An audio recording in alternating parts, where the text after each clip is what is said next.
Buenas, bienvenidos al noveno programa de Desde la Grada. Hoy repasaremos lo que llevamos de US Open y lo que nos queda. Hablaremos sobre la tercera jornada de liga con el formato que estrenamos en el programa anterior, los últimos fichajes, que hay grandes noticias en ese apartado, y hablaremos sobre los tres partidos que ha jugado España en este Eurobásquet y los dos partidos que le quedan por jugar en esta fase de grupo. Empezamos hablando del tenis. Carlos Alcaraz juega cuartos de final mañana contra el checo Lehecka. Recordemos que Carlos lleva una semana en Estados Unidos muy sólida, no ha perdido ningún set y si no me equivoco creo que solo le han hecho un break en contra, ¿no? Sí, hola, muy buena. Carlos Alcaraz sigue a un nivel altísimo, como has comentado, no ha perdido ningún set, que es algo que llegando a unos cuartos de final es de recalcar, porque está jugando a un nivel muy alto. Probablemente, si no el mejor, el segundo mejor Carlos del año lo estamos viendo en el US Open, que ya hemos comentado en anterior podcast, ¿no? Que le exigíamos un poco más no de nivel, ¿no? Pero sino de concentración, de disciplina en este tipo de torneo. Y para mí lo más importante, evidenciando el grandísimo nivel de Carlos Alcaraz a nivel técnico, táctico y físico, es que él comentó ayer que está no, en el mayor momento de madurez de su carrera. Con lo cual es algo que le faltaba a Carlos Alcaraz, ¿no? Porque hay muchas situaciones durante los partidos en el que Carlitos las puede ganar jugando 2, 3 golpes más o incluso tomando mejores decisiones, pero que siempre buscaba el highlight, ¿no? Siempre busca el show Carlitos. Entonces, creo que esto le va a hacer que ese tipo de puntos lo gane de otra manera, no sé si más fácil, pero de manera más inteligente, y sin duda un Carlos que va subiendo el nivel cada vez más, que ahora se enfrenta, como ha comentado, contra el checo Lehecka en los cuartos de final, que el cuadro que para mucha gente parecía que iba a ser muy complicado, al final se ha quedado en un cuadro bastante más asequible porque ya se cargó a Opelka, eliminaron a Medvedev, a Davidovich, al Shelton, a Ruth, es decir, había muchos cabezas de serie por ese lado y la verdad es que se le ha simplificado bastante el cuadro a Carlos Alcaraz, que como he dicho está en uno de los mejores momentos del año y esperemos que siga así. Sí, totalmente. Estamos viendo un Carlos Alcaraz que viene continuando el nivel que traía en Cincinnati, ¿no? Un nivel bastante alto en pista dura, un nivel muy alto para lo que estamos acostumbrados estos últimos 2 años en este final de temporada, ¿no? Que siempre pues le cuesta un poco más al tenista murciano, pero que como sigue a este nivel, muy pocos van a poder pararle. Y lo que tú has comentado, se le ha quedado un cuadro muy cómodo porque si pasa esta ronda con Lehecka, en semis tendría a Djokovic o a Taylor Fritz, dos jugadores en pista dura que son muy peligrosos para el tenista murciano. Sí, totalmente de acuerdo, porque Novak Djokovic tenemos el precedente, creo que es el único partido que han jugado entre Carlos y Djokovic este año, que fueron los cuartos de final del Open de Australia, ¿no? Con ese partido que pierde Carlos en 4 sets, el tema de la polémica de Djokovic, de la lesión, en fin, eh, cosas que siempre están presentes cada vez que juegas contra el serbio y que una vez se llegue a las semifinales veremos que nos muestra Carlos, porque yo creo que ahí sí de verdad va a ser un punto de inflexión en el torneo, ¿no? Y que marque el devenir del futuro del último Grand Slam del año de Carlitos Alcaraz. Pero aún así creo que Carlos Alcaraz está llevando bastante bien este torneo. Lo que hemos comentado, ¿no? Con los golpes está excepcional con la derecha, ha mejorado muchísimo el saque, que ya comentamos que venía muy bien desde la segunda semana de Wimbledon y demás, lo mantuvo en Cincinnati y lo está llevando también a otro nivel aquí en el US Open. Ayer en el partido contra Rinderknech ya nos vuelve a sacar otro golpe imposible por detrás de la espalda, que mete la raqueta y mete la bola en el campo contrario. En fin, que estamos viendo un nivel muy alto de Carlos, que se está divirtiendo también, que es importante, y ya si le sumamos, como él mismo ha comentado, ese punto de madurez, creo que es un jugador que tiene nivel de sobra para ser campeón en este último torneo del año a nivel de Grand Slam. Sí, totalmente. Como tú has comentado, tiene nivel de sobra para poder ganar. Y el otro que también tiene nivel de sobra para poder ganar este torneo es Jannik Sinner, que juega esta madrugada ante Bublik los octavos de final. Hay que tener cuidado con el jugador kazajo. Ya recordemos que es un tenista muy peligroso en estas pistas duras y que ya Sinner sufrió contra Shapovalov en la ronda anterior, perdiendo un set. Y en el tercero pudo estar Shapovalov 0-4 arriba, pero perdió la oportunidad y acabó Sinner llevándose ese partido. Sí, bueno, Sinner yo creo que a nivel de progresión en este torneo creo que es el que peor está progresando. Me explico.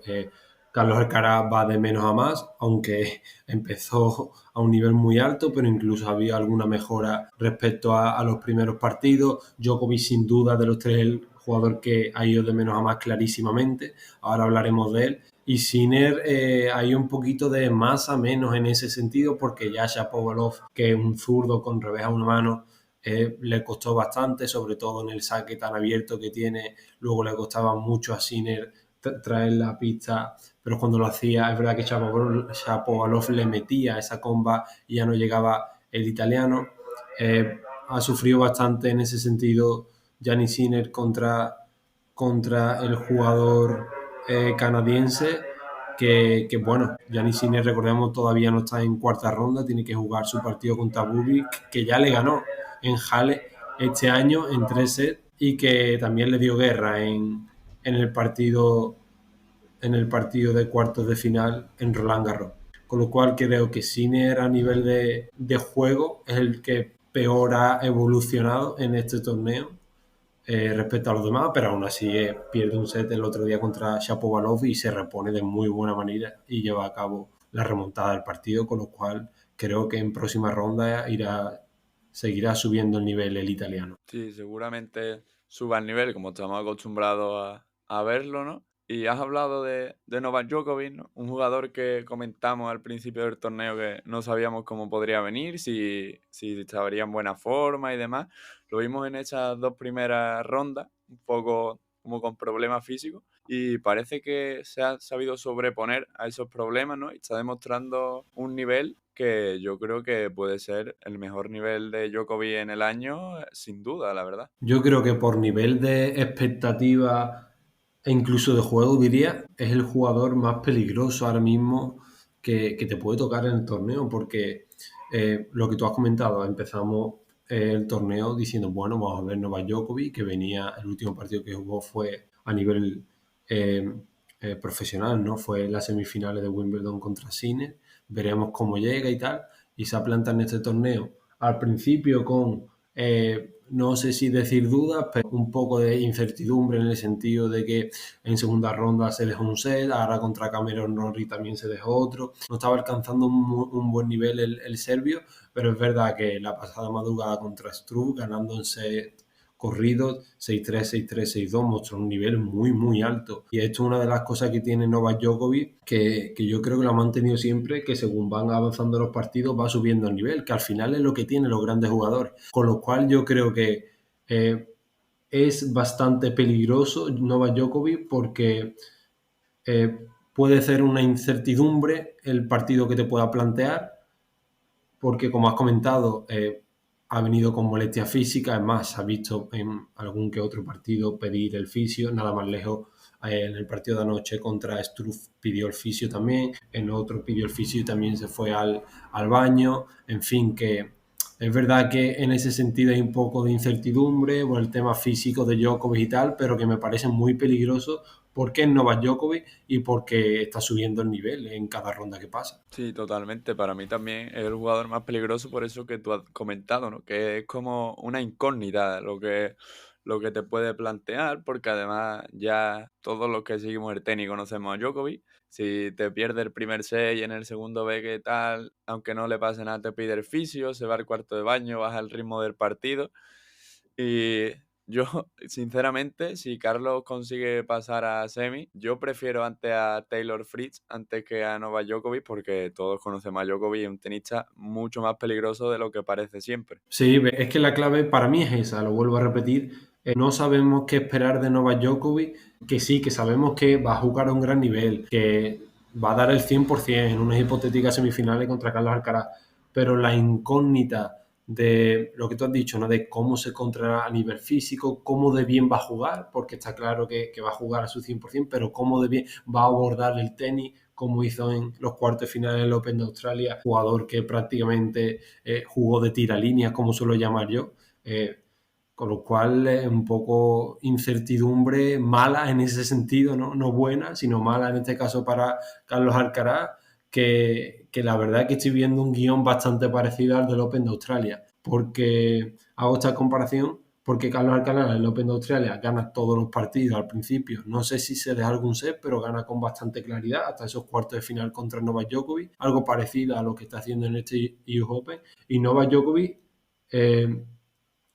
llega a esos cuartos de final con bastantes más dudas que Carlos. Pero luego Carlos se ve en el partido contra Novak Djokovic, a lo mejor creyendo que no va a haber un gran nivel de Novak y al final te juega de esa manera, además sumándole el tema como hemos comentado antes, ¿no? Del tema que se va al cuarto baño, el tema de la lesión, que parecía que estaba lesionado, que sí, sí, que sí no, con lo cual eso también le merma a Carlos Alcaraz. Por eso yo creo que es bastante peligroso Novak Djokovic en semifinales, no por el hecho de juego, porque podía serlo tranquilamente Carlos Alcaraz y Sinner, que son los dos mejores del mundo, pero sino por la expectativa y por todo lo que puede generar en torno a eso Novak Djokovic, sí me parece que es una lanza a favor del serbio y muy peligrosa para Carlitos Alcaraz. Sí, totalmente. Veremos cómo se desempeñan estos dos partidos de cuartos, tanto Carlos contra Lehecka como Djokovic contra Free. Esperemos que pase lo mejor para el tenista murciano.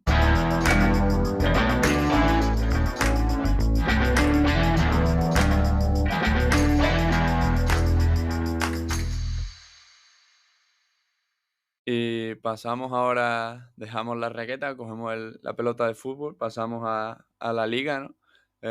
Ya se ha disputado la jornada 3. Volvemos al formato, ¿no? Que estrenamos en el programa anterior. Vamos a hablar de los que para nosotros fueron los 3 mejores equipos. El primero, sin duda, el Oviedo, ¿no? Que saca 3 puntos contra una Real Sociedad que viene mostrando un nivel bajo este principio de temporada. Y un Oviedo que 1-0 en casa con gol de Ndonker. Sí, bueno, fue un partido en el que yo me esperaba bastante más de la Real Sociedad, porque es verdad que la Real, con los fichajes ahora de Yángel Herrera y de Carlos Soler, va a mejorar muchísimo en el centro del campo, pero que a día de hoy la Real está bastante lejos de poder aspirar a lo que consideraría que puede ser su objetivo en un año con solo Liga y Copa, que es Europa, ya sea la Conference o la Europa League. Y hablando del Real Oviedo, está jugando a muy buen nivel, gran nivel de Aro Escandel, que se está consolidando como uno de los mejores porteros de la liga, a nivel de parada, sobre todo en estas 3 jornadas. Excelente partido de Dendonker con el gol, la asistencia de Alassane.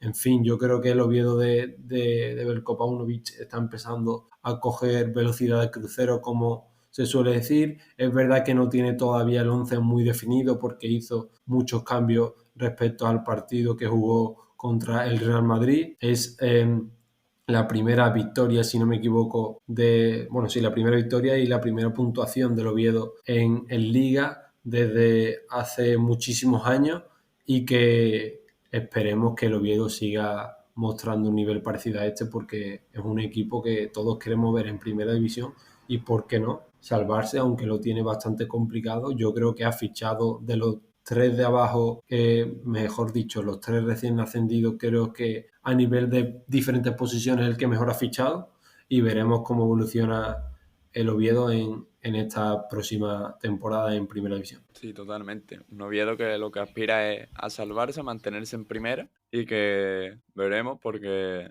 un equipo histórico, ¿no? Que todos queremos ver en primera, como tú has comentado. Como segundo equipo que consideramos mejor esta jornada, tenemos al Valencia, que siempre que jugó contra el Getafe, nosotros siempre, no, Bordalás, Masterclass, no sé qué, pero en este caso el Valencia se comió por completo al Getafe en un partido que dominó el Valencia de principio a fin. Sí, totalmente. Bueno, fue un partido en el que, sobre todo en la primera parte, el Getafe llevó más al Valencia a lo que quería, pese a irse al descanso 1-0. Con lo cual creo que hasta ahí estaba bastante contento Bordalás, porque lo de siempre, ¿no? Al final el Getafe defiende en un bloque medio bajo y lanza luego con Luis Milla a los atacantes de arriba, y yo creo que ahí Getafe la primera media hora defendió bastante bien hasta que justo en el minuto 30 llegó el gol de Diacabí en un mal marcaje del jugador del Getafe, y que Diacabí remata a placer a David Soria, con lo cual a partir de ahí, en lugar de mejorar el Getafe con los cambios de Coba y de Borja Mayoral, va a peor, porque mete el segundo de Ñuma en una contra espectacular, que es el que realmente puede marcar una diferencia en el Valencia para mí, y que ese tipo de jugadas son las que mejor se les da a campo abierto, mano a mano contra... bueno, no era un mano a mano como tal, creo que era Diego Rico el que estaba delante, pero define muy bien a la escuadra de Anjuma, y que pueda aportar muchísimo en este Valencia de Corberá. Y ya marca a última hora Hugo Duro con asistencia de Largui Ramazzani, que es el nuevo fichaje del Valencia, y que creo que le da un plus arriba. Creo que el Valencia se ha reforzado muy bien en la posición de ataque, y que sin duda ese 3-0, que se lo merecía el Valencia, nos hace meterlo en el segundo mejor equipo de esta jornada. Sí, totalmente, ¿no? Y pasamos al tercero, el Elche, ¿no? De Eder Sarabia, que rasca un punto contra el Betis, rasca un punto contra el Atlético de Madrid, gana al Levante, y un Elche que se está posicionando para poder ser uno de los equipos que se salven y no sufra a final de temporada, porque recordemos que ha hecho grandes fichajes arriba, como puede ser Rafa Mir, que parece que está demostrando ese nivel, ¿no? Que veíamos cuando fichó por el Sevilla, ese nivel que tuvo en el Huesca.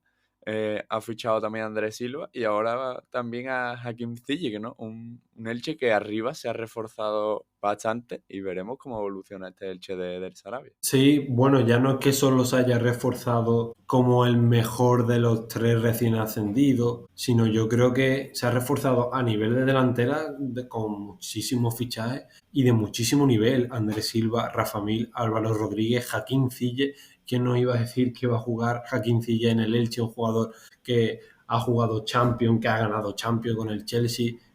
Un jugador excepcional, que es verdad que ya está, su carrera está bastante a menos por fichajes por Arabia, perdón, por Qatar, ha estado también en la Liga Turca, pero que yo creo que le puede aportar muchísimo a este Elche y a la Liga Española. Y que, como has comentado, está Rafa Mir en un momento excepcional, lleva 2 goles en 2 partidos como titular, y sin duda se ha consolidado junto a Álvaro Rodríguez, también su partido excepcional, asistió a Rafa Mir en el segundo gol, perdón, no sé si fue el primero o el segundo. Bueno, da igual. El caso es que asistió a Rafa Mir, fue en el primero, y que están formando una de las mejores duplas a nivel de delanteros de la liga. Álvaro Rodríguez, el uruguayo, y Rafa Mir, español. Con lo cual, creo que el Elche es un equipo, ¿cómo decirlo?, que tiene la marca de Del Sarabia, que es de los tres de abajo, bueno, de los tres recién ascendidos, el que mejor sabe qué hacer y el que mejor sabe identificar, ¿no? El que mejor se identifica con una manera de jugar es el Elche, sin duda, porque es un equipo que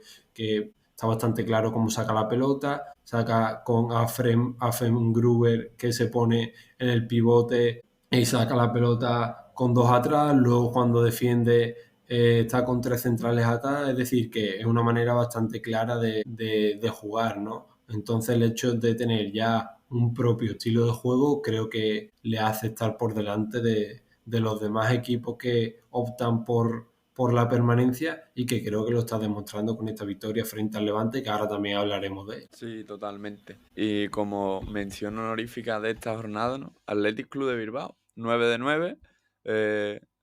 Ayer le ganó al Betis en la Cartuja, pero un Bilbao que se está mostrando bastante sólido en este inicio de temporada, y un equipo al que le cuesta que le hagan gol, ¿no? Eso también es muy importante, sobre todo si quieres llegar a final de temporada peleando por jugar Champions, ganar la Copa y demás. Sí, totalmente. Bueno, es un equipo que, como ya sabemos, muy atrás, no lo vamos a descubrir ahora, el Athletic Club de Ernesto Valverde, pero muy sólidos atrás. En el partido de ayer defendió bastante bien, sobre todo por arriba, tanto Héctor Paredes como Dani Bimen, que son de los mejores centrales que van por arriba de la liga con muchísima diferencia. También a balón parado tienen un arma muy poderosa, tanto con los dos centrales como con eso, Iñaki Williams, Marwan Sanadi y demás. Y ayer planteó un partido muy serio en la Cartuja, iba a decir Villamarín ya, no, en la Cartuja, que creo que por ahí el Betis estuvo bastante distorsionado y no sabía realmente cómo atacar al Athletic Club, que se plantó con un 0-2 en el minuto 95-96 y que al final terminó marcando Bacambú para maquillar un poco el resultado. Pero sin duda el Athletic Club, que empieza con un 9-9, ya le ganó el Sevilla remontándole en la primera jornada, luego volvió a ganar en la segunda el Rayo Vallecano y ahora ha ganado en la Cartuja ante un equipo que muy muy fuerte en casa como es el Real Betis Balompié, con lo cual mención honorífica para el Athletic Club, que veremos cómo evoluciona a lo largo de la temporada y que si vuelve a meterse en Champions como hizo la temporada pasada. Sí, totalmente. Veremos cómo evoluciona este Bilbao de Ernesto Valverde. Y pasamos ahora a los tres peores equipos de la jornada. El primero, sin duda, el Girona de Michel, ¿no? 3 jornadas, 0 puntos. Un equipo que el año pasado ya sufrió para mantenerse en primera y que este año tiene una pinta terrible y una pinta de que si no sufre y se queda a final de la liga y se salva por pocos puntos, va a acabar en segunda lo más seguro. Una pena, ¿no? Un equipo que hace 2 temporadas estaba jugando la Champions con grandes jugadores y que no ha sabido mantener ese nivel, ¿no? Bueno, la Champions la estuvo jugando la temporada pasada, se clasificó hace dos y es una auténtica pena lo que estás comentando, el nivel del Girona. Hablando un poquito más sobre lo que puede venir en el Girona, se ha hecho oficial el fichaje de Unagi, que es aquel mediocentro que hizo un grandísimo mundial de Qatar con Marruecos y que veremos qué le aporta al Girona el fichaje de Alex Moreno, que ya lo comentamos, si no me equivoco, en su momento, que creo que son incorporaciones muy buenas para el Girona, pero aún así tiene un problema de salida de balón, otra vez vuelve a cometer errores en la salida de balón que aprovecha bien el Sevilla, Michel no sabe ya quién poner, probó el otro día poniendo Iván Martín y a Bitzel de titulares, tampoco funcionaron, en fin, la realidad es que el Girona tiene muy, pero que muy mala pinta. Es sin duda el peor equipo de la liga porque solo ha metido un gol en los 3 partidos que ha jugado y ha recibido, si no me equivoco, 10. 3 el Rayo, 5 el Villarreal y 2 el Sevilla, con lo cual es sin duda el peor equipo de la categoría y huele a segundazo lo del Girona. Pero bueno, estamos en la jornada 3, viene parón, quién sabe si ahora recuperando efectivos, nuevos fichas y demás, el Girona es capaz de, y sobre todo Michel, le da un lavado de cara a su equipo que lo necesita como el comer, pero aún así tiene muy mala pinta. Sí, totalmente. Y como segundo peor equipo, ya lo comentamos en el podcast anterior, el Atlético de Madrid, ¿no? 2 puntos de 9 posibles jugando contra el Elche, el Español y el Alavés. Tres rivales que son a priori inferiores del equipo del Cholo Simeone. Un equipo, Atlético de Madrid, que se ha gastado este verano, no sé si son 200 millones de euros en fichajes y que solo ha sacado 2 puntos en 3 jornadas con tres rivales a priori inferiores a él. Bueno, a priori sin duda, o sea, son 3 equipos que el primer objetivo que tienen que tener en mente es salvarse. El Elche sin duda que es recién ascendido y el Alavés, el español, que sobre todo el Alavés por el nivel que estamos viendo, que es verdad que le empata al Atlético de Madrid, pero que aún así es un jugador claramente candidato, un equipo, perdón, claramente candidato al descenso, ¿no? Con lo cual, el tema del Atlético de Madrid viene por muchos factores. Es un equipo que no se sabe a qué juega, que lo que antes era marca de la casa, ¿no? El hecho de defender bastante bien, tanto por arriba como por abajo, ser un equipo sólido, nada de eso. Ha encajado en los 3 partidos que ha jugado en la liga.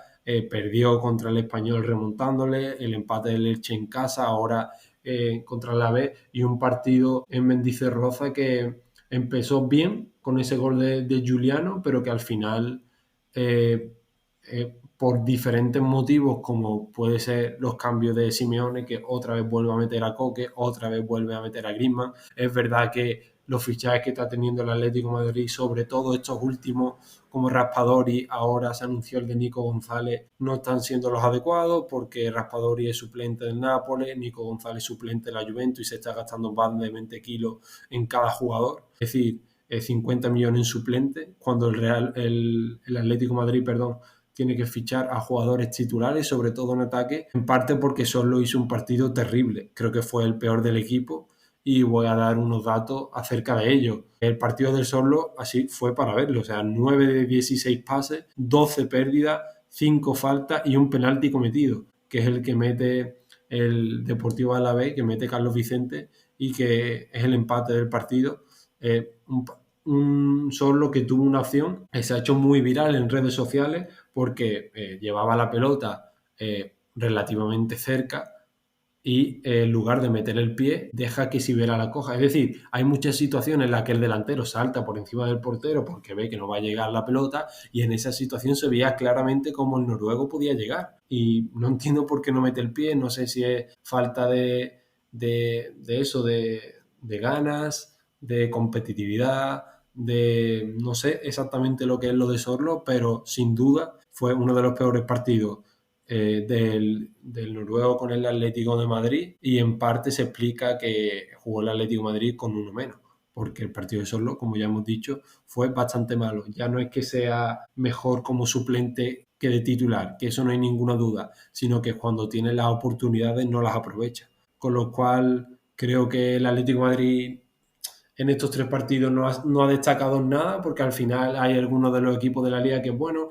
este va mejor a balón parado, este va mejor por abajo, este equipo mete más goles con pocas ocasiones creadas, pero es que el Atlético de Madrid ni en ataque ni en defensa está funcionando, así que veremos qué va a pasar en este último día de mercado con el Atlético de Madrid. Creo que necesita refuerzo en algunas posiciones donde no los ha tenido, mismamente como un delantero titular que pueda jugar junto a Julián Álvarez, porque creo que lo necesita, y veremos cómo acaba esta última hora del mercado para el club madrileño. Sí, totalmente. Veremos cómo acaba el mercado para el Atlético de Madrid. Veremos cómo le sienta el parón de selecciones ahora. Y el tercer equipo del que vamos a hablar es el Levante, ¿no? 0-9 para el equipo recién ascendido de segunda. Primer partido que jugaron contra Deportivo Alavés. Perdieron 2-1 con ese gol en el último minuto, ¿no? El segundo partido, que fue el primero en casa contra el Barcelona, empiezan ganando 2-0, pero claro, juegas contra el Barcelona, te acaban remontando 3-2. Y en esta jornada un 2-0 contra el Elche, contra un recién ascendido. Entre comillas, son los partidos que debes de ganar, ¿no? Son los partidos de tu liga y pierdes 2-0. Un Levante que empieza bastante mal, al igual que el Girona, y que si no se repone de este 0-9 en las 3 primeras jornadas, podemos ver uno de los primeros equipos descendidos bastante pronto. Sí, bueno, lo del Levante apesta 20 puntos y poco más, la verdad. Eh, Lo digo porque el Levante es para mí a nivel de jugador el peor equipo de la categoría porque mantiene prácticamente el mismo equipo que el año pasado en segunda división y eso es algo que no te puedes permitir, que es el equipo que menos y peor ha fichado de toda la liga, con lo cual es verdad que el Girona a nivel bueno, de que no están saliendo las cosas, que es una continuación del final de la temporada pasada y demás, pero tiene jugadores que, bueno, más o menos pueden sacar adelante algún partido. No mucho, pero bueno, alguno tiene. Pero es que el Levante es que es una plantilla de segunda división y no porque sea bastante negativo, es que es la realidad, es que el año pasado es la misma plantilla que tuvo cuando ascendió a primera división, con lo cual el Oviedo ha fichado a Den Donker, ha fichado a Brécalo, ha fichado a Eric Bailey, perdón. Por ejemplo, el Elche, lo que hemos dicho, Rafa Mir, Andrés Silva, Sillet, es decir, que se está reforzando con jugadores para establecerse o intentar luchar por la primera división para mantenerse. Pero es que el Levante, nada de eso, tiene la misma plantilla y que creo, como no se refuercen muy bien en estas últimas horas de mercado, huele a segundazo. Sí, totalmente. Y bueno, Pasamos al mercado de fichajes, ¿no? La noticia con la que nos hemos levantado esta mañana, noticia que después del partido de ayer nos ha dado una alegría. Antonio de Triana vuelve a su barrio, vuelve a Triana, vuelve al Real Betis Balompié. Al final se ha cerrado el acuerdo en 22 millones más 4 en variables por el 100% del jugador. Una compra bastante buena, pero que no quita que el Betis necesite más refuerzos en otras posiciones. Sí, en primer lugar, las noticias del mercado para el Real Betis, porque cuando acaba la final del 28 de mayo en Breslavia, muchos pensamos que podía ser, y porque era una realidad, el último partido de Antonio con la camiseta del Betis, era una pena que fuese en una final perdida y sobre todo en un partido en el que Anthony creo que fue el peor o si no de los peores del equipo, en parte por la gran actuación de Cucurella, pero que aún así manteníamos un halo de esperanza porque por la situación del United, porque es así. United que tiene completamente apartado a Anthony, que él no quería seguir en el club y que yo creo que esa ha sido una de las claves para que se dé este fichaje, porque en el momento en el que tú no tengas, no necesidad de vender, sino nada más que cuentes con Anthony y no lo tengas apartado como lo tenía el United, o no apartado, sino que realmente no, bueno, sí lo iban a mandar a la grada, realmente no contaba Rubén Amorín con él. Nada más que contarse con él ya era muchísimo más complicada la operación, con lo cual yo creo que un paso importante ha sido que el United no contaba con Anthony. Entonces, a partir de ahí estaba claro que era una operación de final de mercado, que hoy 1 de septiembre no se ha hecho oficial, pero es una confirmación por parte de Fabrizio Romano que se va a dar. Y respecto al tema de la operación, el United lo tasaba en 40 millones, el 100% de los derechos del jugador, al final se lo lleva el Betis con 22 más 4 en variable como has comentado, y que yo creo que llevarse por 22 millones a Anthony es, no voy a decir una ganga, pero una muy buena operación. Es cierto que entrando un poco más en detalle con el plan contractual que tiene la operación, es que el United se guardaría la mitad, es decir, el 50% de la plusvalía de una futura venta, es decir, el Betis ha pagado 22 millones por Anthony, lo vende por 30 millones, por ejemplo, ¿no? Pues el Betis genera una plusvalía de 8 millones, con lo cual la mitad se la llevaría el United, que serían 4, así aproximadamente. Aparte de que Anthony se rebaja el salario a la mitad, cobra aún así menos que Isco, 5 años firma, con lo cual creo que la operación todos son buenas noticias para el Real Betis Balompié y que sin duda es una pieza que necesitaba el Real Betis Balompié porque no tenía extremo derecho y que aún así, como has comentado, necesita reforzarse en otras posiciones en estas últimas horas de mercado, porque tanto lo que vimos ayer en la Cartuja como en los últimos partidos que ha jugado el Betis en este comienzo de liga, hay varias posiciones que reforzar, sobre todo en el centro del campo y en la delantera. Sí, totalmente. Veremos cómo, igual que hemos dicho en el Atlético de Madrid, ¿no? Veremos cómo son estas últimas horas de mercado. También para el Betis, a ver si se consiguen esos refuerzos que son necesarios y esas salidas que también son necesarias para que puedan entrar esos refuerzos que necesita el Betis.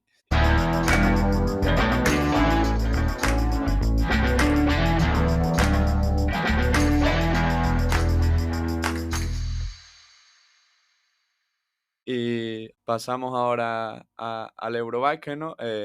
Hablamos de España, de los 3 partidos que ha disputado. España pierde el primer partido ante Georgia 83-69, que el partido principalmente está marcado por ese primer cuarto con 6 pérdidas del conjunto español. También el tema del rebote defensivo, ¿no? Georgia coge 16 rebotes ofensivos a España, que eso genera muchas segundas oportunidades. No le puedes dar a un equipo tantas oportunidades para que te anote, ¿no? Y hubo 2 o 3 momentos en el que España se puso a 4 o 5 puntos, pero no fue capaz como de reaccionar y de remontar el partido y acaba siendo derrotada por 83 a 69. Sí, bueno, está claro que la selección, la familia, no mejor dicho, ha ido de menos a más en este torneo, porque es cierto que todavía le quedan partidos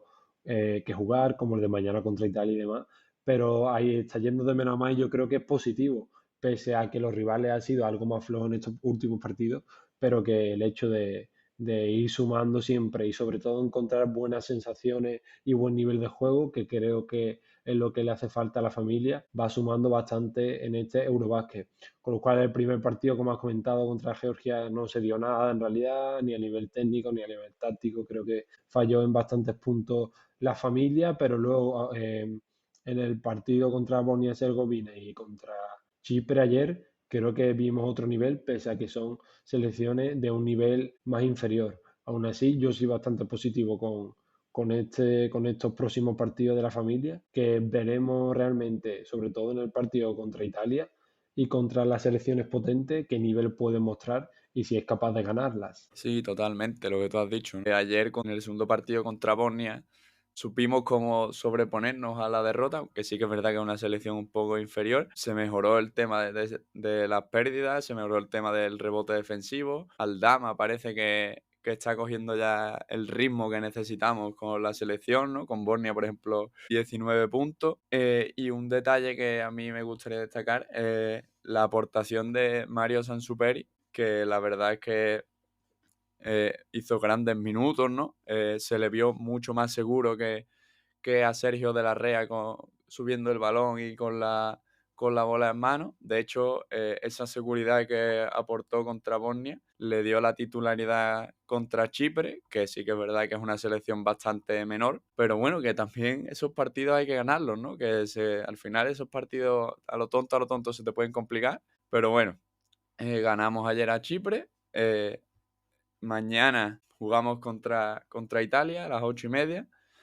Partido que yo creo que va a determinar un poco al nivel que está la selección española, ¿no? Un rival bastante duro. Italia que todavía no ha perdido, o sí ha perdido un partido que ha sido contra Grecia, el rival a batir del grupo, pero una Italia que le ha ganado a Georgia, con la cual España perdió, y le ha ganado a Bosnia. Veremos mañana el nivel de la selección, veremos qué plantea Scariolo, si juega Sergio titular o si juega Mario Sansuperi titular, y esperemos que se dé el mejor partido posible para la familia. Sí, sin duda. Yo de cara a los próximos partidos soy bastante positivo, la verdad. Es cierto que la selección no es como la de antaño, pero que son jugadores muy jóvenes, que sobre todo eh, son los líderes de este equipo, son también jugadores que relativamente son jóvenes, pero bueno, eh, yo creo que tanto Santi Aldama como Juancho y compañía son los que tienen que tirar de este equipo y que creo que sin duda lo van a hacer, con lo cual yo soy muy positivo tanto de cara al partido contra Italia como a los que no vengan, como a los que vengan y estaremos siempre apoyando a la familia. Eso es. Y bueno, hasta aquí el noveno episodio. Como siempre, seguidnos en las redes sociales, que ahí iremos anunciando los próximos episodios. Darle like, suscribirse, si os ha gustado, compartirlo con vuestros amigos y demás. Y nos vemos en el próximo.